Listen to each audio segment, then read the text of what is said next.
शादी के इस्तकबालिया की तकरीब से वापसी के दौरान पेश आए सड़क हादसे में दुल्हन का भाई और उसका दोस्त हलाक हो गए। दुल्हन के वालिदैन जख्मी हो गए। यह हादसा तेलंगाना के जिले जगतियाल में पेश आया।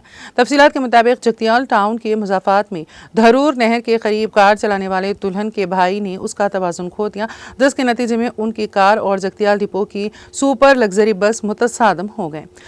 बस हैदराबाद जा रही थी। बस से टकराने के बाद कार सड़क के किनारे दरख्त से टकरा गई। इस हादसे के महलूकीन में दुल्हन का भाई संस्कृत और उसका दूसरा दोस्त राजी शामिल हैं।